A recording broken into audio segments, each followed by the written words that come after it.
குரு ஜோதிடம் நேர்களே, உங்கள் அன்பான சயின்டிபிக் வேதிக் அஸ்ட்ராலஜர் அஸ்ட்ராரஞ்சியின் கோடான கோடி வணக்கம்.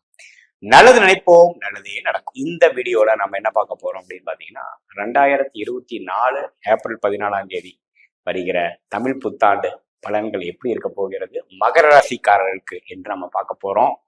அதற்கு முன்னாடி நம்மளுடைய சேனலுக்கு ஃபர்ஸ்ட் டைம் வரவங்க மறக்காம சப்ஸ்கிரைப் பண்ணுங்க, பெல் ஐகான் கிளிக் பண்ணுங்க, ஃப்ரெண்ட்ஸ் அண்ட் ரிலேட்டிவ்ஸ்க்கு உங்களுக்கு பிடித்த வீடியோவை ஷேர் பண்ணுங்க. இப்போ பார்த்தீங்கன்னா, இந்த ஒளி தத்துவ பிரகாரம் இப்போ அடுத்த ஒரு வருடம் தமிழ் புத்தாண்டு விஷயங்கள் மகர ராசிக்காரர்களுக்கு எப்படி இருக்குதுன்னு பார்க்கும் பொழுது, குரு பகவான் மட்டும்தான் இடம்பெறுகிறார் அந்த ஒரு வருடத்துக்கு. மீதி ஆண்டு கிரகம் என்று சொல்லப்படுகிற ராகு, கேது, சனி எந்த விதத்திலையும் ஒரு மாற்றத்தையோ ஒரு இடம்பெயர்ச்சியோ இல்லாமல் குரு பகவான் மட்டும் மே 1ஆம் தேதி, அதாவது புத்தாண்டு வந்ததுக்கு அப்புறம் 2 வாரங்கள் கழித்து மகர ராசிக்கு 4ஆம் இடத்தில் இருந்து 5ஆம் இடம் என்று சொல்லப்படுகிற பூர்வ புண்ணிய ஸ்தானத்துக்கு இடம் பெறுகிறார். அத்தகைய இடம்பெயர்ச்சி எப்படி ஒரு தாக்கத்தை மகர ராசிக்காரருக்கு கொடுக்க போகிறது? சனி 2ஆம் இடத்திலும், ராகு 3ஆம் இடத்திலும், கேது 9ஆம் இடத்திலும் இருக்கும் பட்சத்தில் எப்படி ஒரு பலாபலன்களை நாம் மகர ராசிக்காரருக்கு பொது பலனாக எதிர்பார்க்கலாம் என்று பார்க்கும் பொழுது, 5ஆம் இடத்துல குரு வர்றது ஒரு அருமையான விஷயம். ஏன்னா பாத்தீங்கன்னா, 5ஆம் இடத்துக்கு அது 9ஆம் பார்வையா ராசியவே பார்க்கிறார். 11ஆம் வீட்டையும் பார்க்கிறார். அதே சமயத்துல 9ஆம் வீட்டையும் பாக்கியஸ்தானத்தையும் பார்க்க போகிறார். இது ஒரு அருமையான ஒரு காலம் தான் சொல்லணும். ஏன்னா 9இல் குருங்கிறதே சொல்லுவாங்க. 9ஆம் பாவத்தை குரு பார்ப்பது 5ஆம் வீட்டுல இருந்து பார்ப்பது ஒரு பெரிய விசேஷம். அப்படி இருக்கக்கூடிய ஒரு தருணத்துல இதுவரைக்கும் நீங்க சில வேலை நிமித்தமா, தொழில் நிமித்தமா சில முயற்சிகள் எடுத்திருந்தீங்கன்னா, you will get the output, you will get lucky.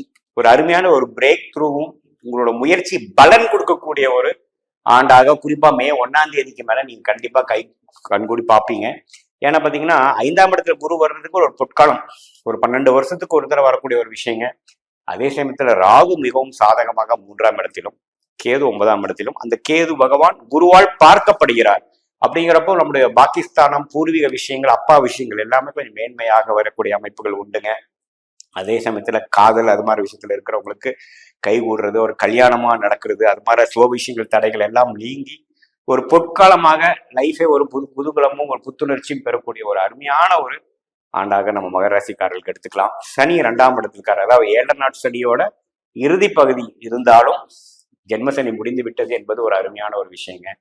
அந்த அடிப்படையில பாத்தீங்கன்னா, குரு 11ஆம் வீட்டை பாக்குறதுனால இது வரைக்கும் நீங்க எடுத்த முயற்சிகள் எல்லாமே திருவினையாக்கக்கூடிய விஷயங்களாகவும், ஒரு நல்ல ஒரு ஒரு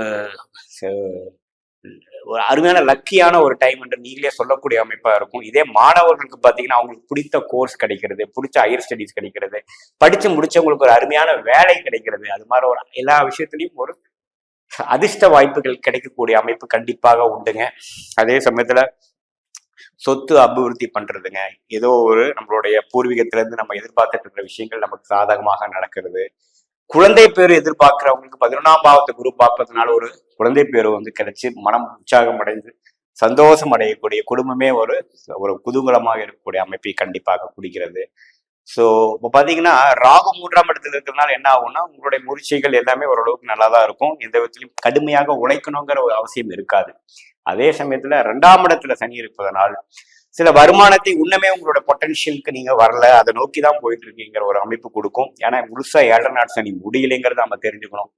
அதே சமயத்துல 5ஆம் இடத்துல குரு, அதுவும் ரிஷப ராசிக்குள்ளேயே வரும்பொழுது பாத்தீங்கன்னா, அந்த காதல் விஷயத்துக்கு இருக்கிறவங்க, இப்போ எதிர்பாலினத்தோட பழகிட்டு இருக்கிறவங்களுக்குலாம் ஒரு நல்ல ஒரு பிளசன்ட் சர்ப்ரைஸாக, ஒரு நல்ல திருப்பங்களாகவும், ஒரு ஒரு காதல் திருமணமா அமையிறது, அல்லது நம்ம லைஃப் பார்ட்னரை மீட் பண்றது அப்படிங்கிற மாதிரி ஒரு நல்ல ஒரு ஆண்டாக மகர ராசிக்காரர்கள் ஃபுல் ஆஃப் பிளசன்ட் சர்ப்ரைசஸ் சொல்லுவோம் இல்லைங்களா, அது மாதிரி ஒரு ஆண்டாக அமைக்கக்கூடிய ஒரு விஷயங்கள் உண்டு. அது குறிப்பா உங்களுக்கு குரு தசையே நடந்துருச்சுன்னா, நான் சொன்ன பலன்கள்லாம் உனக்கு தூக்கலாவே நடக்கக்கூடிய அமைப்புகள் உண்டுங்க. ஸோ இந்த மாதிரி ஒரு காலகட்டம் மே 1ஆம் தேதி வரும்பொழுது இப்பவே நம்ம ஸ்லோவா அதை உணரக்கூடிய அமைப்புகள், போன வருடம் செஞ்ச உழைப்புகள், செஞ்ச இன்வெஸ்ட்மெண்ட்டுக்கெல்லாம் ஒரு நல்ல ஒரு பெனிஃபிட் வருங்கிறத நீங்க இப்பறதே உணரக்கூடிய அமைப்பு இருக்கு. அதே மாதிரி குழந்தைகளுக்கெல்லாம் பார்த்தீங்கன்னா, ஒரு நல்ல உத்வேகமாக படிக்கக்கூடிய, ஒரு மாதிரியா அப்படி இப்படி இருந்தவங்களுக்குலாம் ஒரு கான்சென்ட்ரேஷன் ஆகி இப்ப இருந்து கொஞ்சம் நல்லா படிக்கணும், அவனுக்கு பிடிச்ச சப்ஜெக்ட் என்னன்னு கண்டுபிடிச்சிட்டாங்க, தெரிஞ்சுக்கிட்டாங்க, அவங்க பேஷனை உணர்ந்துட்டாங்க. அதே மாதிரி விளையாட்டு அது மாதிரி விஷயத்துல இருக்கிறவங்களுக்கும் ஒரு நல்ல ஒரு உத்வேகமாகவும், ஒரு அவங்களுக்கு பிடிச்ச ஒரு கோச் கிடைக்கிறது, பிடிச்ச ஒரு இடத்துல போய் விளையாடுறது, அது மாதிரி சில உற்சாகம். ஏன்னா 5ஆம் இடம்னு பாத்தீங்கன்னா நமக்கு பிடித்த விஷயங்கள் பண்றது. அது காதலா இருந்தாலும் சரி, விளையாட்டு விஷயங்களா இருந்தாலும் சரி, பேஷனட்டான விஷயங்களா இருந்தாலும் சரி, ஹாபியா இருந்தாலும் சரி, இது அந்த இடத்துக்கே 5ஆம் இடத்துக்கே ஒரு சுப கிரகம் என்று சொல்லப்படுகிற குரு வந்து வர்றது பாத்தீங்கன்னா வாழ்க்கையே பாத்தீங்கன்னா ஒரு இன்ட்ரெஸ்டிங்கான ஒரு விஷயமாக மாறக்கூடிய விஷயமே. ஒரு தொழிலே வந்து ஒரு உத்வேகமாகவும் ஒரு இன்ட்ரெஸ்டிங்கா செய்யக்கூடிய வேலையும், உங்களோட வேலையில கிடைக்கக்கூடிய ப்ராஜெக்ட்ஸும் பாத்தீங்கன்னா நம்ம இந்த வருஷம் நல்லா கத்துக்கிட்டோம், டைம் போனதே தெரியல அப்படிங்கிற அளவுக்கு கொஞ்சம் குதூகலத்தை கொடுக்கக்கூடிய ஒரு ஆண்டாக கண்டிப்பாக மகர ராசிக்காரர்களுக்கு இந்த தமிழ் புத்தாண்டு இருக்குது என்று நாம் தெரிந்து கொள்ள வேண்டும். மீண்டும் மற்றொரு காணொலியில் சந்திப்போம். நன்றி, வணக்கம்.